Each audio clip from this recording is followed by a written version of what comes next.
Bonjour encore une fois, je m'appelle Stella et on va maintenant discuter de la deuxième sujet de débat, ce qui est cette chambre regrette la co-organisation de la Coupe du monde de la FIFA 2026 avec les États-Unis. Premièrement, je veux parler un peu du contexte et des définitions et spécifiquement du fait que ceci est un sujet avec le mot regret.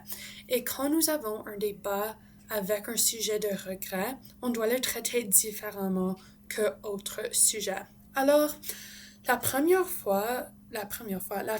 chose que nous allons faire avec ce sujet, c'est vraiment de regarder au mot regret et de traiter ce mot.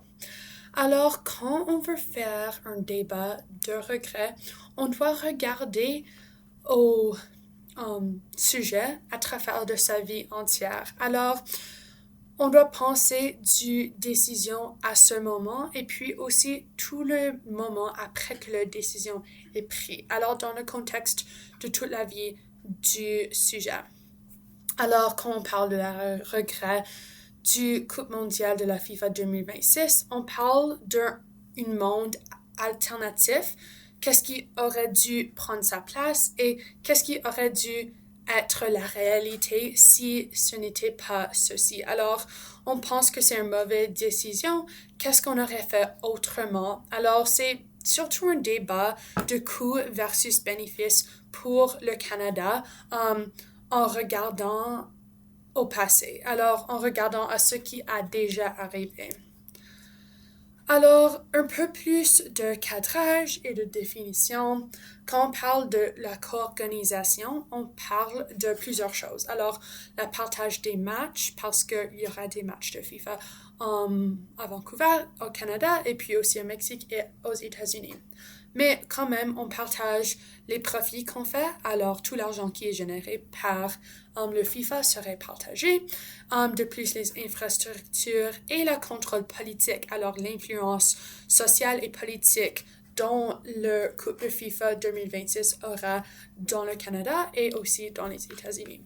Alors, on doit vraiment examiner la question, est-ce que le Canada gagne plus en partageant avec les États-Unis ou est-ce qu'il perd son autonomie, argent et visibilité? Alors, on doit vraiment regarder à l'alternative en réfléchissant du passé et le regret.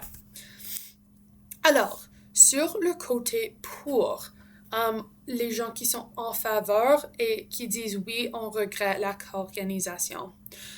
Un argument principal serait sur l'aspect économique. Alors, l'idée, c'est que la majorité des profits du partage vont aller aux États-Unis.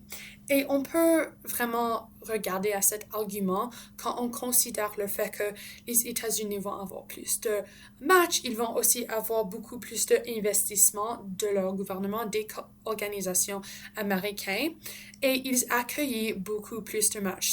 Ceci signifie plus de tourisme, transportation, et juste plus d'argent qu'ils vont générer pour eux domestiquement.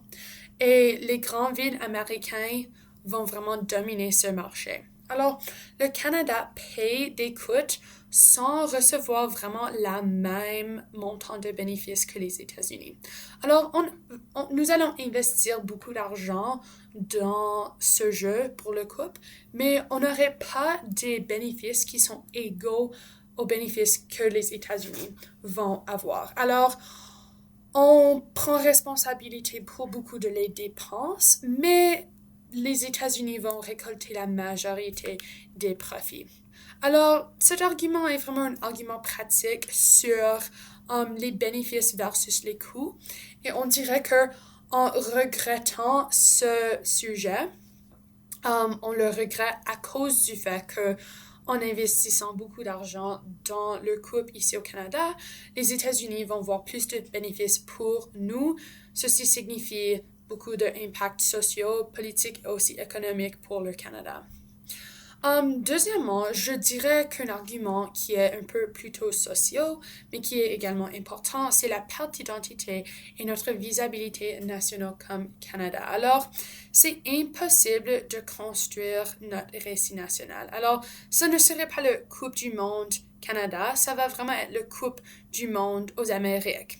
Et le Canada va toujours être en arrière et va toujours être à côté des États-Unis et ne va jamais être comme le focus primaire. Alors, la couverture médiatique va vraiment être centrée sur les États-Unis. Ceci est vraiment important pour l'identité nationale et aussi l'unité nationale parce que le soccer n'a pas la même communauté ici qu'à part. Alors, ça, c'est le premier problème. Au Canada, les gens préfèrent les choses comme le hockey et ceci seul n'est pas assez important, mais quand tu couples avec le fait que les États-Unis vont vraiment prendre plus de l'attention médiatique et va vraiment créer un narratif comme étant l'unificateur ou l'acteur principal de l'Amérique du Nord, ceci n'est pas vraiment bénéfice pour nous parce que la majorité des promotions, la majorité de partenariats vont aller aux États-Unis et non au Canada. Alors, c'est un événement qui est vraiment pas important pour notre héritage ou pour notre identité, mais plutôt ça va être un bénéfice pour les États-Unis. Aussi, on peut faire un argument qui est plutôt en ligne avec nos relations internationales quand on parle à propos de la dépendance politique et logistique avec les États-Unis. Alors, Canada est déjà vraiment critiqué pour avoir trop de dépendance sur les États-Unis. On voit ceci avec les tarifs, comment que notre économie était vraiment impactée par ceci, mais aussi avec les problèmes sociaux, militaires. On a vraiment une grande dépendance sur les États-Unis dans notre image à l'international. Et ceci crée beaucoup de problèmes parce que ça commence à détériorer l'indépendance canadienne, la souveraineté et aussi notre identité nationale. Alors, il y a beaucoup de choses qui vont vraiment mener à notre perte de contrôle des narratifs et des dépendances aux États-Unis. Alors, ça, ce n'est pas vraiment une bonne chose. Le Canada devrait, on pourrait faire l'argument sur la proposition que on regrette le partenariat avec les États-Unis, mais on préférera un monde rétrospectivement où le Canada pourrait supporter ceci lui-même, mais ceci n'est pas nécessaire. On doit juste être capable on ne doit pas nécessairement dire qu'il y avait une alternative meilleure, on doit juste démontrer que le Canada, pour ce partenariat, a eu beaucoup de conséquences et ceci n'est pas bon pour le futur. Puis, les coûts publics que les citoyens du Canada vont avoir besoin de payer pour ceci ne justifie pas les bénéfices. Alors, les rénovations, la sécurité, l'infrastructure temporaire, on a déjà vu au dernier FIFA à Qatar tous les problèmes que la construction et le développement pour le jeu a causé. Ceci est vraiment semblable à ce qui arrivera ici, ce qui est arrivé avec chaque fois qu'il y a des Olympiques. Ça crée beaucoup d'emplois au court terme, mais après que c'est fini, ça peut laisser beaucoup d'impact dévastatrice pour l'économie locale.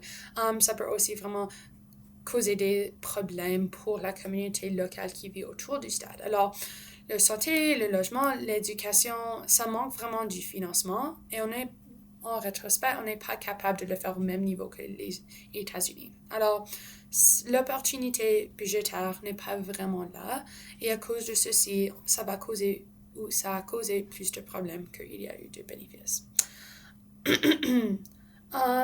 Finalement, on dirait que c'est vraiment une occasion manquée de développer le soccer local au Canada. Alors, si le Canada le faisait seul, on pourrait avoir plus de matchs locaux, plus d'investissements dans les infrastructures sportives, plus d'inspiration pour les jeunes et on peut attirer plus d'investissements dans notre propre pays. Alors, la co-organisation dilue notre impact et notre influence. Alors, on a l'aspect économique, l'aspect social et l'aspect politique. en tant que le regret, on le regrette à cause de toutes ces choses. Maintenant, on va regarder aux arguments contre le sujet. Alors, on dirait qu'on ne regrette pas, c'était une bonne décision, quelque chose dont nous avons fiers ou qui était un positif. Alors, le premier argument économique, encore une fois, ce serait le partage des coûts. Alors, moins de risques associés avec les finances et avec un pays quand ils décident d'avoir un événement comme ceci à leur pays. Alors, c'est vraiment, vraiment cher d'avoir quelque chose comme les Olympiques ou le FIFA dans votre pays, surtout pour le Canada, qu'on a déjà identifié sur l'autre côté, a beaucoup moins d'investissement, beaucoup moins de personnes qui sont des fans de soccer. Alors, c'est un grand coût pour ceci, c'est un grand risque. Alors, ça coûte des milliards de dollars pour le contexte afin de pouvoir être capable d'avoir ces événements dans vos pays. Le Canada n'a pas assez de stades, n'a pas assez d'espace et n'a pas assez d'investissement pour faire ceci toute seule. Alors, l'alternative en rétrospect, c'est que le Canada ne participe pas du tout. Alors, la proposition ne peut pas vraiment faire l'argument que le Canada aurait eu l'événement seul. C'est pas réaliste et ça n'aurait jamais été populaire avec les citoyens afin que ça pourrait être une réalité. Alors, c'est vraiment mauvais. On dit seulement que le partage des coûts nous permet d'avoir des bénéfices. Alors, l'alternative sur la proposition, si on le regrette, si on ne l'a jamais fait, c'est que le Canada ne reçoit aucun bénéfice parce qu'il n'était pas impliqué dans l'événement. Par contre, sur notre côté, on ne le regrette pas parce que même si ça coûte cher, même si on ne l'a pas fait seul, on a eu des bénéfices et ceci est mieux qu'en avoir aucune. Alors, la co-organisation, c'est plus responsable fiscalement et financièrement pour le Canada, ce qui le rend beaucoup plus réaliste pour que le Canada poursuive. Puis après, on peut parler à propos de l'accès garanti sans surinvestissement. Alors, l'idée centrale ici, c'est qu'il y a des meilleurs bénéfices pour moins de dépenses. Cet argument est vraiment relié avec ce que j'ai déjà dit à propos des arguments économiques, mais il va avoir des retombées locales quand des touristes viennent et restent à les hôtels de ville, mais on n'a pas besoin de construire beaucoup de nouvelles choses. Alors, le Canada, en faisant ce partenariat avec les États-Unis, peut avoir les bénéfices comme le retombée économique, peut créer des emplois, peut avoir beaucoup de tourisme, sans avoir besoin de construire plein d'hôtels et de mettre beaucoup d'investissements. Parce que si on ne l'avait pas fait, on a déjà identifié que l'alternative, c'est que le Canada aurait eu aucune influence dans l'événement. Parce que c'est trop cher, on n'a pas d'infrastructure pour être capable d'avoir tout le FIFA ici, mais si on est partenaire avec quelqu'un d'autre, on peut au moins avoir certains bénéfices.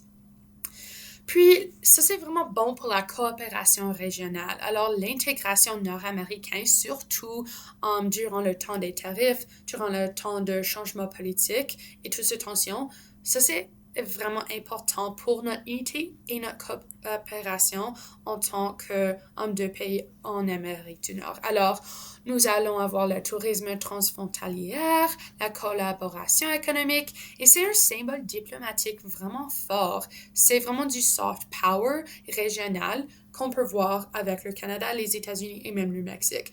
Ça, c'est vraiment important quand on réfléchit aux dernières quelques années où il y a beaucoup de tensions entre notre bloc comme étant l'Amérique du Nord.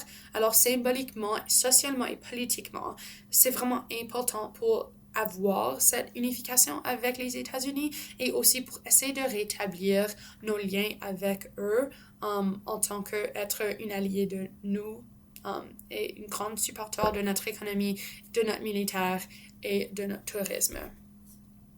Alors, le Canada n'aurait probablement jamais eu l'opportunité d'avoir le FIFA toute seule. C'est juste d'autres éléments pour ajouter aux alternatives que la proposition pourrait essayer de proposer.